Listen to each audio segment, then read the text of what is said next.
আজ আমার স্বামী প্রমোশন পাওয়ার জন্য আমাকে বিক্রি করে দিল তার বসের কাছে। তার বস হচ্ছে আর কেউ না, আমার প্রাক্তন।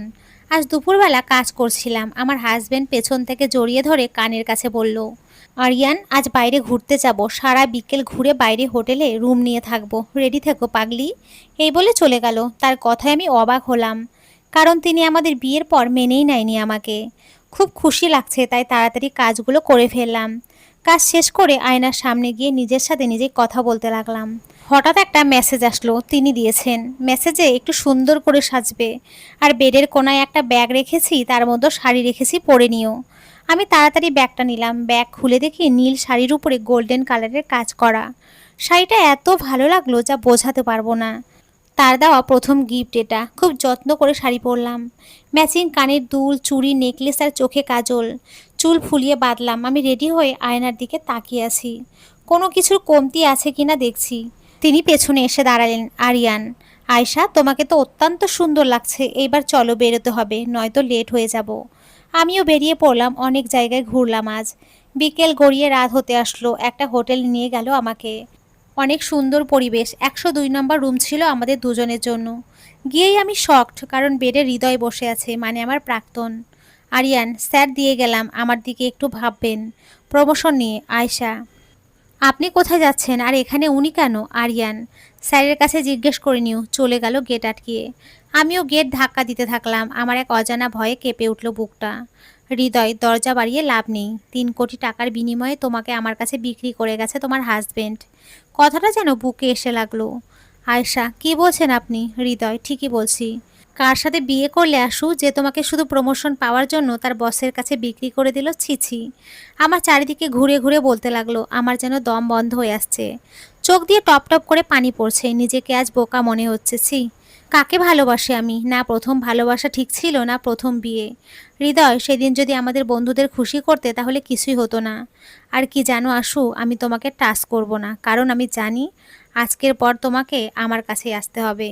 তখন ইচ্ছে মতো নাই। হা হা হা, নিকৃষ্ট হাসি দিয়ে। আজকের পর থেকে এই দরজায় পেরোলে তুমি হবে খারাপ মেয়ে, শুধু সময়ের অপেক্ষা। এই বলে হৃদয় চলে গেল। বাট কাল সকালের আগে আর আমাকে ছাড়বে না। আসলে সময়টা ছিল কলেজ লাইফে। তখন সে ভালো মানুষের অভিনয় করে আমার সাথে রিলেশনে জড়ায়। এইভাবে কলেজ থেকে ভার্সিটিতে গিয়ে তার আসল রূপ দেখতে থাকি। একদিন তো মেসেজের মাধ্যমে তার কুরুচির প্রমাণ দেখান। তিনি তার বন্ধুদের সাথে ফুর্তি করতে বলেন। আমি রাজি হইনি। সেই জন্য আমাকে যেখানেই পাবে মেরে দেবে। আমি বাঁচার জন্য বাড়ি থেকে বেরোনো বন্ধ করে দেই। তার মধ্যেই আমার বিয়ে ঠিক হয় আরিয়ানের সাথে। হৃদয়ের হাত থেকে বাঁচার জন্য আমি রাজি হতে বাধ্য হই।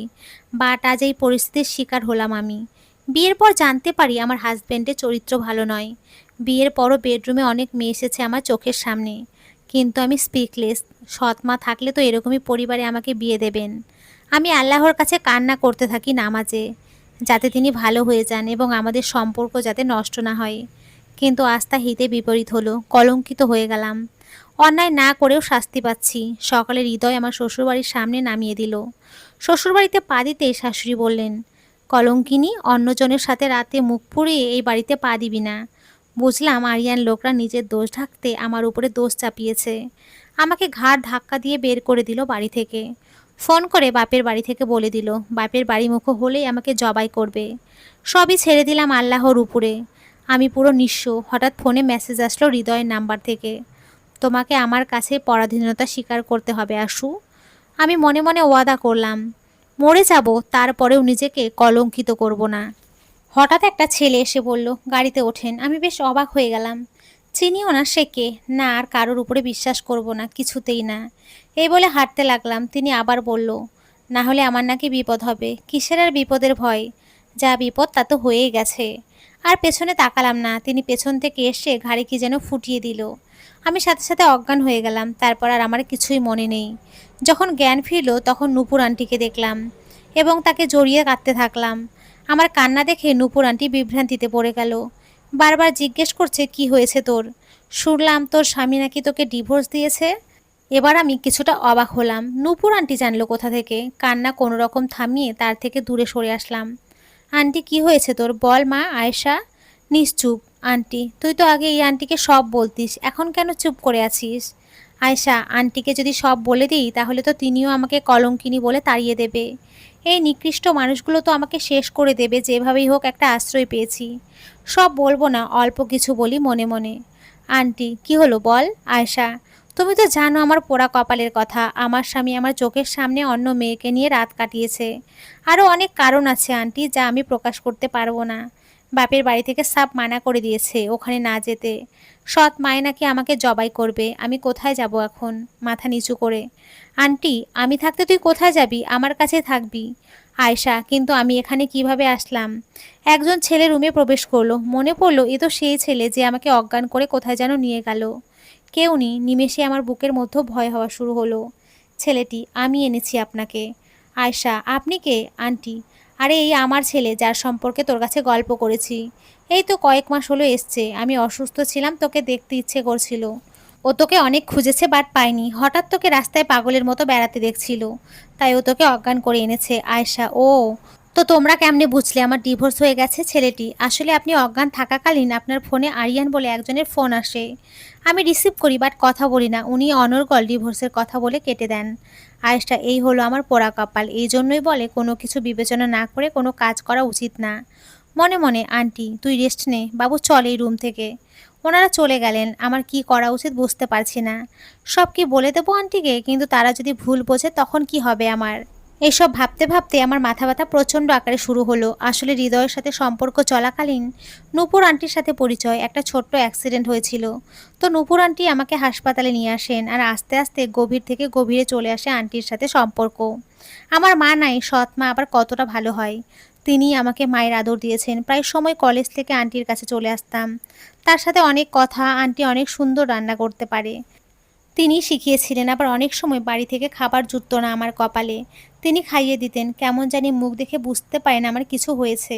তিনি আমাকে হৃদয়ের আসল চেহারা দেখাতে সাহায্য করেছেন। তিনি ডিভোর্সি, তার একটা ছেলে, তাও পড়ালেখার জন্য বিদেশে চলে গেছে। ছেলেটি চান্স পাওয়ার পর যেতে চায়নি, আন্টি জোর করে পাঠিয়েছে। যতদূর জানি আন্টির সাথে তার হাজবেন্ডের কোনো সমস্যা ছিল, তা আন্টি কখনো আমাকে বলেনি, এড়িয়ে গেছেন। তাকে মাঝে মাঝে খুব রহস্যময়ী মনে হয়। বিকেলে আন্টি রুমে ঘুমাচ্ছিলেন, হয়তো শরীরটা এখনও তেমন ভালো না। আমি ছাদে এসে রেলিং ধরে দাঁড়ালাম। নীল আকাশে সাদা মেঘ, তার সাথে কিছু পাখি উড়ে যাচ্ছে, দেখার মতো দৃশ্য। গাছের পাতা বাতাসে নড়ছে আর আমার কপালের চুলগুলো ছুঁয়ে দিচ্ছে। ইস, বড্ড ইচ্ছে করছে রং তুলে একটা দৃশ্য আঁকার। কিন্তু নিমেষেই আবার আগের চিন্তা চলে আসলো। আমার পাশে এসে যে কেউ দাঁড়িয়েছে তা আমি এখন বুঝতে পারলাম। তার থেকে কিছুটা দূরে সরে গেলাম আমি। ছেলেটি, আপনার কথা আমি আম্মুর কাছ থেকে অনেক শুনেছি। আপনার নাম আয়েশা, সবাই আশু বলে ডাকে, তাই তো? আয়েশা, জি। আপনার পরিচয়? ছেলেটি, আমার নাম শুভ্র আহমেদ। পড়ালেখা শেষ করলাম, এবার চাকরি খোঁজার পালা। চাকরি হয়ে গেছে বিদেশে, বাট একটু কটা দিন শান্তিতে থাকতে চাই, তাই আম্মুকে দেখতে এসেছি। আয়শা, ও, তো আম্মুর কথা মনে পড়ে না আপনার? শুভ্র, আমি আম্মুকে অনেকবার বলেছি আমার কাছে চলে আসো, আসেনি। আবার আমি দেশে ফিরতে চেয়েছি, কিন্তু তাও আম্মু ফিরতে দেয়নি। কি জানি কি হয় তার। আয়শা, কি আজব মা, সন্তানকে আসতেও দেয় না, আবার তিনিও যান না, তারপরেও এত ভালোবাসে। কেন জানি একটু গোয়েন্দা হতে ইচ্ছে করছে, বাট গোয়েন্দার গো জানি না আমি। কেমন জানি খটকা লাগারই কথা মনে মনে। শুভ্র, কি খটকা লাগছে? তাই তো আমারও লাগে মাঝে মাঝে, বাট কিছু বলি না, কারণ আমি চাই না আম্মু আবার কোনো কষ্ট পাক। আয়শা, আল্লাহ, ইনি কেমনে জানলো? মনে মনে। আচ্ছা, আপনার বাবার কোনো খবর আপনি জানেন? শুভ্র, না, কোনো খোঁজ নেয়নি তিনি আমার। আমি তাকে অত্যন্ত হেট করি, আর তার কথা বলবেন না কেমন? Ayesha, sorry. Shubhra, it's okay, সন্ধ্যা হবে, ভেতরে চলেন। এই বলে তিনি আগে আগে, আমি পিছে পিছে যেতে লাগলাম। রাতে খাওয়ার ইচ্ছে না হলেও আন্টি জোর করে খাইয়ে দিলেন। তারপর শুয়ে পড়লাম, কিন্তু ঘুম আর আসলো না। আমার আর আরিয়ানের বিয়ে একটা বছর হতে আসলো, তারপরেও আমাদের মধ্যে স্বামী স্ত্রীর কোনো সম্পর্কই গড়ে ওঠেনি। কিন্তু আমাকে রুম থেকে বের করে দিয়ে অনেক মেয়ে ওই বেডরুমে নিয়ে কাটিয়েছেন। আন্টির সাথে বসে গল্প করছি, এমন সময় আন্টির ছেলে শুভ্র আসলো। তখনই কলিং বেল বেজে উঠল। আমার বুকের মধ্যে কেমন জানি অনুভূতি হলো। আরিয়ান বা হৃদয় কেউ না তো? আমাকে ভুল প্রমাণ করে কুরিয়ার আসলো, তাও আবার ডিভোর্স পেপারের। আমি থমকে গেলাম। কি করব? একটা বছরের সম্পর্ক এইভাবে মাটিতে মিশিয়ে দেব, নাকি ক্ষমা করব? যে হাজবেন্ড নিজের প্রমোশন পাওয়ার জন্য বসের কাছে বেচে দিতে পারে, তাকে অন্তত ক্ষমা করা যায় না? আন্টি ডিভোর্স দেওয়ার জন্য বলে দিল। সে কিছুটা জানতো, বাট শেষের খবরটা আর জানতো না।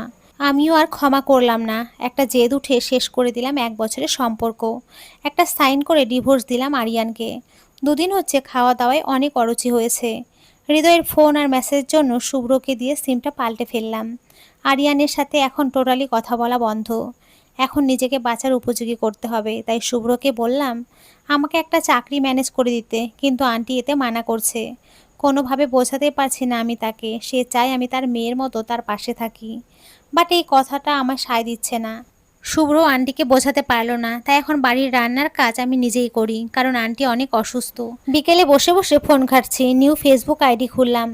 আগেরটা ডিলিট করে দিলাম। হঠাৎ আন্টি এসে হাজির। আমার পাশে বসলো। আয়শা, কিছু বলবা আন্টি? কিভাবে বলবো আয়শা? এত সংকোচ বোধ করছো কেন? বলো আন্টি। তোর একটা বিয়ে করা দরকার আশু। আয়শা, আন্টির কথায় আমি ফোন থুয়ে তার দিকে তাকালাম। কে বিয়ে করবে একজন ডিভোর্সি মেয়েকে? আন্টি, একজন রাজি হয়েছে, কিন্তু তুই রাজি হ মা। একটা মেয়ের একা থাকতে নেই, তুই এখনো অল্প বয়সী, কখন কি হয়ে যায় কে জানে। আয়শা, কিন্তু আন্টি আমি আর বিয়ে করতে চাই না, বিয়ের স্বাদ মিটে গেছে আমার। আন্টি, তুই আর আগে বিয়ে করেছিলি হৃদয়ের হাত থেকে বাঁচার জন্য, তাও হৃদয়ের বন্ধু আরিয়ানকে। আয়শা, কি? আরিয়ান হৃদয়ের বন্ধু? অবাক হয়ে, তুমি কি করে জানলে, আর আমাকে কেন আগে বলনি? নোনা জল পড়তে লাগলো চোখ দিয়ে। আন্টি, আমি জানলাম তোর বিয়ের 2 দিন আগে, অনেকবার তোকে বলার চেষ্টা করেছি, বাট তোর ওই সৎ মা তোর সাথে কোনোভাবেই যোগাযোগ করতে দেয়নি। আয়শা, তার মানে ওই মহিলা সব জানতো? আন্টি, 4 লক্ষ টাকা দিয়েছে এই কাজটা করার জন্য। হৃদয় এই দিয়ে 4জন মেয়ের জীবন নষ্ট করেছে, 3জন মেয়েকে তাদের জালে ফাঁসিয়েছে, আর এখন তুই বাকি। সব শুনে যেন আমার শরীর অবশ হয়ে আসছে, কেউ যেন গলা টিপে ধরেছে আমাকে। এতটাই কষ্ট হচ্ছে যে আমি আন্টিকে কিছু প্রশ্ন করতেই ভুলে গেছি। আন্টি আমাকে জড়িয়ে ধরলো। আমার কষ্ট তিনিও সহ্য করতে পারছেন না। এই একটা মানুষ যে আমার মুখ দেখেই সব বুঝে যেত, কেন এমন মানুষকে আমার মা হিসেবে পাঠালো না? আমি কিছুটা স্বাভাবিক হলাম। আয়শা, তুমি যেন কি বলতে চেয়েছিলে আন্টি? আন্টি, তুই শুভ্রকে বিয়ে কর। আমি আর এক দফা অবাক হলাম। শুভ্র নামটা শুনে এত শিক্ষিত ছেলে একজন ডিভোর্সি মেয়েকে বিয়ে করবে, তা আবার 5 দিনের পরিচয়, এই বিষয়টা খুবই অদ্ভুত। আন্টি, কি হলো, কিছু বলছিস না যে? আয়শা, আমাকে একটু সময় দাও আন্টি, আমি একটু ভাবতে চাই। আন্টি, শুভ্র রাজি? ভাব, কিন্তু 2-3 দিনের মধ্যেই। আমার হাতে অত সময় নেই। আয়শা, মানে আন্টি? আরে শুভ্র আবার বিদেশে যাবে না তাই। আচ্ছা তুই চিন্তা কর, আমি শুভ্রকে কফি দিয়ে আসি। আয়শা, আচ্ছা, এই বলে চলে গেল আন্টি। আমার মাথায় হাজার চিন্তার ছাপ দিল। আমার সাথে যা যা হয়েছে তা তো আন্টি বা কাউকেই বলা হয়নি। এগুলো বললে হয়তো রাজি হবে না, এগুলোই বলি তাকে। সে তো আমার সাথে ঠিকমতো কথাও বলে না। যখন সবাই ঘুমিয়ে পড়লো তখন আমি তার রুমে গেলাম। রুমে একবার খটখটাতেই তিনি দরজা খুলে দিলেন। আয়শা, আপনার সাথে কিছু কথা বলার ছিল। শুভ্র, ও আসুন। আয়শা, আপনার কি ঘুমে ডিস্টার্ব করলাম? শুভ্র, না, আমি কাজ করছিলাম। বলুন কি বলবেন। আয়শা, আপনি বিয়েতে রাজি হয়েছেন? শুভ্র, কেন? আয়শা, আমি কিছু কথা বলতে চাই। আমি। শুভ্র, বলুন। আমি সব খুলে বললাম তাকে। বলতে বলতে কখন যে চোখ দিয়ে পানি এসেছে খেয়ালই করিনি। আয়শা, আমি চাই না আপনার জীবনটা নষ্ট করতে। আপনি যদি আন্টির কথায় রাজি হন তাহলে আমি এই বিয়েটা ভেঙে দেব। এই বলে আমি চলে আসতে লাগলাম। তিনি পেছন থেকে ডাকলেন, শুভ্র, আমি এই বিয়েতে রাজি, আর এই নিন একটা রুমাল এগিয়ে দিয়ে। আমি তার দিকে অপলকভাবে তাকিয়ে আছি আর ভাবছি, এত কিছুর পরেও তিনি রাজি। আমার হাতে তিনি রুমাল ধরিয়ে চোখ মুছতে বলল, শুভ্র, এত কিছুতে আমি তোমার দোষ কোথাও খুঁজে পেলাম না। আমার মায়ের ইচ্ছাই শেষ ইচ্ছা, তুমিও রাজি হয়ে যাও। আমি সর্বোচ্চ দিয়ে তোমাকে আগের মতো করব। আয়শা, একটা মানুষ কি এতটা ভালো হতে পারে? আমার বিশ্বাসেরও বাইরে। কারণ আজ পর্যন্ত যাদের ভালো ভেবেছি তারাই আসল রূপ দেখিয়েছে। তাই একটা ভয় মনের ভেতরে কুরে কুরে খাচ্ছে আমাকে। মনে মনে, শুভ্র, জানেন আমার আম্মু কিন্তু ডিভোর্সি। জানি না কি কারণ, কে আমার বাবা ছিলেন। আমি আপনাকে বিয়ে করতে চাই, কারণ আপনার তো কোনো দোষ নেই। আপনাকে আরেকটা সুযোগ পাওয়া উচিত। বাকিটা আপনার ইচ্ছে। আমি চাই আপনি আপনার মতামতকে গুরুত্ব দিতে শিখুন, একটা হাসি দিয়ে। আর ঘুমিয়ে পড়ুন, এসব বিষয় আর ভাবতে হবে না। আমিও তারপর চলে আসলাম। ভাবতে ভাবতে কখন যে ঘুমিয়ে পড়েছি জানা নেই। কেমন জানি শান্তি ফিল হচ্ছে। সকালে ঘুম থেকে উঠে ফ্রেশ হয়ে নিচে চলে আসলাম। এসেই আন্টির একই প্যাচাল, কি ভাবলি বল। আমিও বিয়ের মত দিয়ে দিলাম। কেন রাজি হলাম তার কোনো নির্দিষ্ট কারণ বলতে পারবো না। কেউ জানলে আমাকে নিয়ে সমালোচনা করবে, কারণ 3 দিন আগে ডিভোর্স পেপারে সাইন করলাম, আর 5 দিনের পরিচয়ে একজনকে বিয়ে করব। জানি না ভাগ্য আমাকে আর কতদূর অবধি টানবে। আন্টি খুশির ঠাড়ায় আজই বিয়ে ঠিক করে দিল রাতে। শুভ্র বাড়িতে এসে আন্টির পাগলম্য দেখে অনেক রাগ করে। সে বলে দিয়েছে 1 মাসের আগে তিনি বিয়ে করবেন না। আমাকে সে আরও ভালোভাবে চিনতে চায়। আন্টিও মন খারাপ করে রেখেছে বাচ্চাদের মতো। রাতে ডিনারও পর্যন্ত করলো না, দরজা বন্ধ করে রাখলো। শুভ্রও বাধা দিল না। ঠিকই তো, 5 দিনের পরিচয়ে কেউ বিয়ে করে? আমারও কোনো খাবার রুচি হলো না।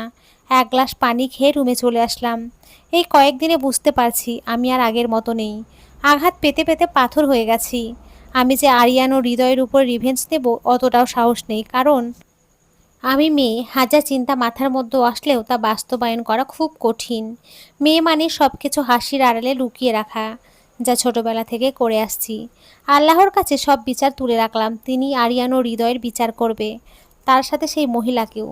খুব ইচ্ছে একটা ছোট পরিবার হবে, আমি, মা আর আব্বু। আমাকে অনেক আদর করবে, এটাই আমি চাই। কিন্তু হঠাৎ গেট খটখটের আওয়াজ আসলো। আমি গেট খুলে দেখলাম শুভ্র এসেছে। আমিও ভেতরে আসতে দিলাম। তিনি নাকি কিছু কথা আমাকে জিজ্ঞেস করবে। আয়শা, জি বলুন, আমার সম্পর্কে কি জানতে চান? শুভ্র, আসলে একটা মেয়ে এত কষ্ট পাওয়ার পর এতটা শান্ত কি করে থাকতে পারে বলতে পারেন? যেন কিছুই হয়নি। আমি তার কথা শুনে ফুল হাতা জামার হাতা গোছাতে লাগলাম। কনুই পর্যন্ত উঠিয়ে তাকে দেখালাম। তিনি আমার হাত দুটো দেখে অবাকের ভঙ্গিতে তাকিয়ে আছে। শুভ্র, এগুলো কিভাবে হয়েছে আপনার? আয়শা, আপনাকে পুরো ঘটনায় বলি তাহলে। পূর্ণিমা রাতে হঠাৎ আমার মায়ের প্রসব ব্যথা ওঠে। তখন কিছু কুসংস্কার ছিল এই রাতটা নিয়ে। কেউ গর্ভবতী নারীকে নিয়ে বাইরে যেতে চায় না। আব্বু যখন বাড়িতে ফেরে তখন অনেকটা দেরি হয়ে গেছিল। খুব তাড়াতাড়ি এসব বিপত্তি সরিয়ে আম্মুকে একটা ক্লিনিকে ভর্তি করা হয়। পরিচিত ডাক্তার ছিল, তিনি আম্মুর ডেলিভারি করে। কিন্তু আমার আম্মু আর সেই দিন চোখ খুলল না। আমাকে জন্ম দিতে গিয়ে তিনি মারা গেলেন। আব্বু আমাকে সহ্য করতে পারতো না, কারণ আব্বুর লাভ ম্যারেজ ছিল। তিনি ভেবেছিলেন আমার জন্য আম্মু মারা গেছেন। তার কিছু মাস পর আব্বুকে জোর করে বিয়ে দেওয়া হলো। মেয়েটা ছিল গরিব, সব মেনে নিয়ে বিয়ে করলেন আব্বুকে। আব্বু তার কয়েকদিন পরই আর্মিতে যোগ দিলেন আর আমি বড় হতে লাগলাম। যখন ক্লাস 9-এ পড়ি তখন থেকে সৎ মায়ের অত্যাচার শুরু হলো। আগেই হতো, শুধু দাদুর জন্য কিছু করতে পারিনি, তিনি মারা যান। আমি কোনো অন্যায় করলে একটা শাস্তি, তা হলো গ্যাসে খুন্তি গরম করে আমার হাতে চেপে ধরতো। আমি চিৎকার করলেও ছাড়তো না তিনি। একটা দীর্ঘ নিঃশ্বাস নেওয়ার পর আবার শুরু করলাম। জানেন, হাতের জ্বলার কারণে অনেকবার জ্বর চলে আসতো। আব্বু আমার সাথে কথা বলতো না ছুটিতে আসলেও। আল্লাহর কাছে শুধু অভিযোগ করতাম, কেন একটা সুস্থ পরিবার আমায় দিল না। আমি ভেতরে ভেতরে পুরে শেষ হয়ে গেছি। তারপর আসলো হৃদয়ের বেইমানি। আমি এর মাঝে একবার সুসাইড করারও ট্রাই করেছিলাম, বাট আমার বোন শশীর জন্য পারিনি। এখন আমার এমন এক অবস্থা, হাজার অত্যাচার করলেও আমি সবার মাঝে হাসতে শিখে গেছি। আমার জীবনী শুনে আজ আমি আর কাঁদলাম না, কিন্তু তার চোখের দিকে তাকিয়ে দেখলাম কয়েকবার গড়িয়ে পড়েছে পানি। তিনি আর এক সেকেন্ডের জন্য আমার রুমে দাঁড়ালো না, কারণ আমি বুঝতে পারলাম না, হয়তো এখন তিনিও আমাকে ঘৃণা করবেন। সেই রাতেও আমার চোখে ঘুম নামক জিনিসটা আসলো না। আচ্ছা, আমি সত্যি অপয়া না হলে এত কষ্ট আমাকেই কেন দেয়? সকালে ঘুম ভাঙলো দরজা খটকানোর শব্দে। তাড়াতাড়ি উঠে দেখি আন্টি। তিনি একটা নতুন জামদানি শাড়ি আর কিছু জুয়েলারি আমাকে দিয়ে জলদি পরে আসতে বললেন। আমি কিছুই বুঝলাম না। তাকে কিছু বলার আগে তিনি ছুটলেন। বিছানায় কিছুক্ষণ বসে চিন্তা করলাম কেন এমন করলো। তারপর বাথরুমে গিয়ে ফ্রেশ হয়ে শাড়ি আর গহনা পরে নিলাম। এবার নিচে যাব, কেমন জানি লাগছে। হাজার সংকোচবোধ দূর করে নিচে গিয়ে আমি শকড, কারণ শুভ্র বরের বেশে বসে আছে। পাশে যত সম্ভব কাজী আন্টি মিষ্টি রাখলেন। আমাকে দেখে নিচে নামিয়ে আনলেন এবং শুভ্রর পাশে বসিয়ে দিলেন। শুভ্রের দিকে তাকালাম, তিনি একটা মুচকি হাসি দিলেন। সকাল সকাল করে বিয়েটা সম্পূর্ণ হয়ে গেল আমার। যে শুভ্র 1 মাস টাইম নিয়েছিল, সেই শুভ্র একটা দিন যেতে পারল না। বিয়ে করে নিলেন, একবারও জানানোর প্রয়োজন বোধ করলেন না। আন্টি তো মহা খুশি। সকালে বিয়ের কারণে আমি চেঞ্জ করে আন্টির হাতে হাতে কাজ করতে লাগলাম। কেমন জানি আজব লাগছে। কিছুক্ষণ পর নিজের রুমে এসে গেট বন্ধ করে দিলাম। বুকের মধ্যে কেন জানি ছিঁড়ে যাচ্ছে। কেন জানি এখন মনে হচ্ছে বিয়েটা না হলেই ভালো হতো। আমি আরিয়ানকে যে বড্ড ভালোবাসি, যতই তিনি আমার প্রাক্তন হোক না কেন। হাজার অন্যায় করুক, ভালোবাসা ধোঁকা পাওয়ার পর আবার কাউকে ভালোবেসেছিলাম আমি। আজ সেই দিনের মতো কষ্ট হচ্ছে। সেদিন রাতে আরিয়ান তার রুম থেকে ধাক্কা দিয়ে বের করে দেয়। সেখানে অন্য নারীর সাথে সারা রাত কাটায়। তার দরজার পাশে আমি বসেছিলাম। না, আমি তো কম চেষ্টা করিনি তাকে পাওয়ার, সংসারটা টেকানোর। কেন সবসময় সংসার টিকানোর ভার মেয়েকেই দেওয়া হয়? কেন মানিয়ে নেওয়া শিখিয়ে দেয়? এসব ভাবতে ভাবতে বিছানার সাথে শরীর এলিয়ে দিলাম। তার কিছুক্ষণ পর ঘুমের দেশে পা রাখলাম। আজ সব ক্লান্তি এতই ছিল যে যখন ঘুম ভাঙলো তখন বিকেল। বাইরে আন্টি টেনশনে পাগল হয়ে উঠেছে। শুভ্র বাড়িতে এখনও ফেরেনি। আমি গেট খুলে আন্টির কাছে যেতে না যেতেই তিনি ছটপট করে উঠল। খুব কষ্টে সামলালাম। রাত হয়ে গেল, তার এখনও আসার নাম নেই। আন্টি তার রুমটা পরিপাটি করে রেখেছেন বাসর রাতের জন্য, যেটা শুনেই আমার ঘৃণা শুরু হতে লাগলো। কেন জানি না তিনি 12টায় ফিরলেন। আন্টি চিল্লাচিল্লি শুরু করলো তার উপরে। তারপর রুমে আসলো, আমি বসেছিলাম। তিনি একটা বালিশ আর কাঁথা সোফায় রাখলো আর বলল, শুভ্র, হয়তো এখন আমরা স্বামী স্ত্রী, কিন্তু আমি জানি তোমার মনের অবস্থাটা কেমন চলছে। আমি তোমার উপরে অধিকার সেদিনই দেখাবো, যেদিন তোমার মনে আমি জায়গা করে নিতে পারবো। এই বলে তিনি সোফায় শুয়ে পড়লেন।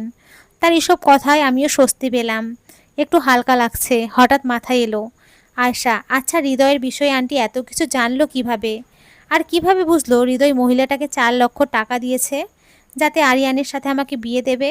না, কিছুতেই আমার হিসেবটা মিলছে না। কাল সব জানতে হবে আন্টির থেকে।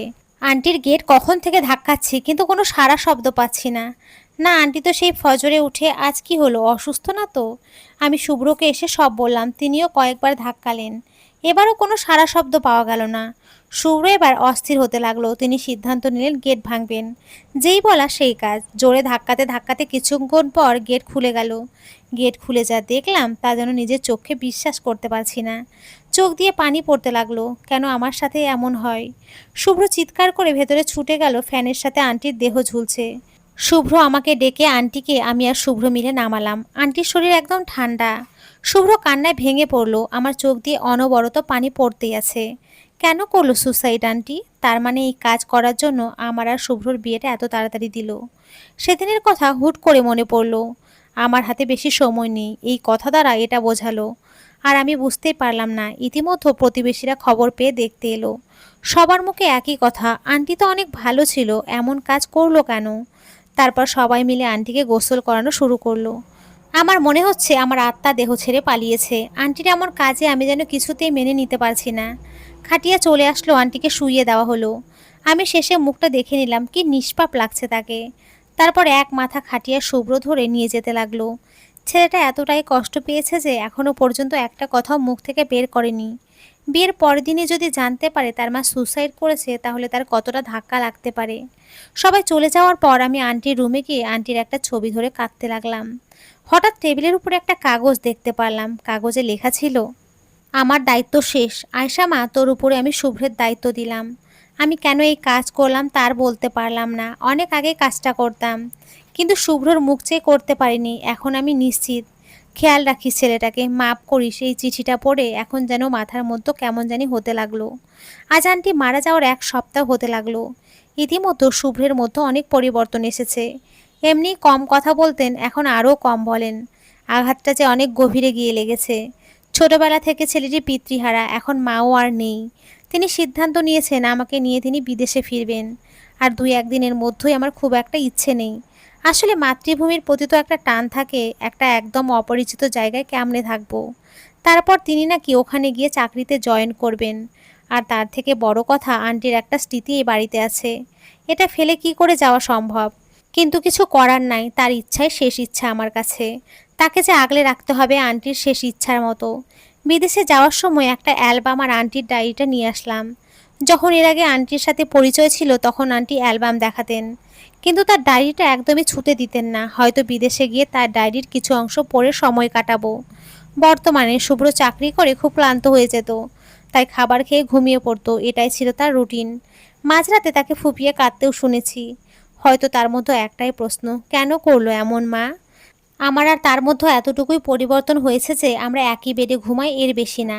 এমনি একদিন রবিবার ছুটির দিন শুভ্র ব্রেকফাস্ট করে সোফায় বসে টিভি দেখছে। হঠাৎ তার নজর গেল সেই অ্যালবামে। তিনি টিভি বন্ধ করে অ্যালবাম নিয়ে ঘাটাঘাটি করছিলেন। তার মায়ের ছবিটা দেখতেই তিনি বুকে জড়িয়ে কাঁদতে লাগলেন। আমি বুঝতে পেরে তার পাশে গিয়ে বসে তার কাঁধে হাত দিলাম। তিনি আমাকে জড়িয়ে ধরলেন। এই প্রথম তিনি আমাকে জড়িয়ে ধরলেন আর কাঁদতে লাগলেন। আমিও আর বাধা দিলাম না। আমাদের মধ্যে স্বামী স্ত্রী ভাবটা আস্তে আস্তে এখন প্রপারলি আমরা স্বামী স্ত্রী। কেউ যে একটা ডিভোর্সি নারীকে এতটা ভালোবাসতে পারে তা আমার জানা ছিল না। তিনি রাতে বসে ফোন ঘাঁটছেন। আমি এসে বললাম, আয়শা, এখনও ফোন ঘাঁটছেন? শুভ্র, আরে একটা গল্প পড়ছি। আয়শা, আপনিও গল্প পড়তে ভালোবাসেন? শুভ্র, হুম। তুমি? আয়শা, আমারও। এবার ফোন রাখেন, আর ফোন নাড়বেন না, চলুন ঘুমোবো। শুভ্র, সরি বউ, চলো আমিও ঘুমাবো। Love you. তার এমন কাণ্ড দেখে আমার হাসি পেল, তাকে জড়িয়ে ঘুমিয়ে পড়লাম। আন্টির ডায়েরিটা পড়ে খুবই কষ্ট লাগলো। শুভ্রের বয়স যখন মাত্র 1 মাস, তখন আন্টি ধর্ষিত হয়। তার জন্য আঙ্কেল আন্টিকে ডিভোর্স দিয়ে দেয়। অল্প বয়সে এত বড় ধাক্কা পেয়ে আন্টি মানসিক রোগী হয়ে গেছিল। তাকে মানসিক হাসপাতালে ভর্তি করা হয়। আর শুভ্রকে বড় করে তুলেছিল তার নানু। যখন ওর বয়স 9 মাস, তখন আন্টি সুস্থ হয়ে কিছুটা স্বাভাবিক। তারপরেও দুবার সুসাইডের চেষ্টা করেছে ধর্ষণের বিবরণ মনে পড়লে। তিনি কখনোই শুভ্রকে জানতে দেয়নি, যাতে সে ধর্ষিতা মা হিসেবে চোখে না দেখে। এই দেশে তার মাকে নিয়ে কিছু শুনতে হয়, তাই তাকে বিদেশে পাঠিয়ে দেয়। তার শেষ ইচ্ছে ছিল ভালো একটা মেয়ের হাতে শুভ্রকে দিয়ে তিনি বিদায় নেবেন। কিন্তু তার বিদায় নেওয়ার পথটা অন্যায়ের। 1 বছর পর আমি এখন সংসারী মেয়ে। প্রতি সানডেতে আমার বর আমাকে নিয়ে বাইরে ঘুরতে চায়। শুভ্র অনেকটা স্বাভাবিক হয়ে গেছে। এখন আমাদের সম্পর্কটা শুধুই ভালোবাসার। আর বাকি থাকলো আরিয়ান, হৃদয় আর সৎ মায়ের। মনে পড়ে কি আমি তাদের শাস্তি আল্লাহর উপরে ছেড়ে দিয়েছিলাম? তাদের শাস্তি দুনিয়ার উপর থেকে হয়ে গেল, হয়তো সময়ের অপেক্ষা। হৃদয় ধর্ষণের ঘুষের জন্য পুলিশ ধরে নিয়ে গেছিল, তার ফাঁসি হয়েছে। তার করা অপরাধ আর যে 3টা মেয়েকে নষ্ট করেছে তারাও কেস করে, তাই আর তার দুনিয়া দেখা হলো না। 2, আরিয়ান অ্যাক্সিডেন্টে তার 2 পা হারিয়েছে। সারা জীবন হাঁটার ক্ষমতা হারিয়েছে। এখন সে বোঝা ছাড়া কিছুই না। 3, বাবা সব কিছু জানার পরও সৎ মাকে ডিভোর্স দিয়েছে। আমার বাবা সব ভুল বুঝতে পেরেছে। এখন সেই মহিলা পথে পথে ঘুরে বেড়াচ্ছে। এটাই হচ্ছে নিয়তি। আমাকে কলঙ্কিনী বানাতে গিয়ে তাদের পুরো জীবন শেষ হয়ে গেল। তখন আমি ছিলাম দুর্বল, আর এখন আমি সুখী, সাহসী। আর 1 বছর পর বাড়ি ফিরছি, এখন প্লেনে। জানলা দিয়ে বাইরের অংশ দেখছি। আর শুভ্র আমার কাঁধে হেলান দিয়ে ঘুমোচ্ছে। নমস্কার বন্ধুরা, তোমরা সকলে খুব ভালো থেকো, সুস্থ থেকো। সকলকে অসংখ্য ধন্যবাদ। খুব ভালো থেকো।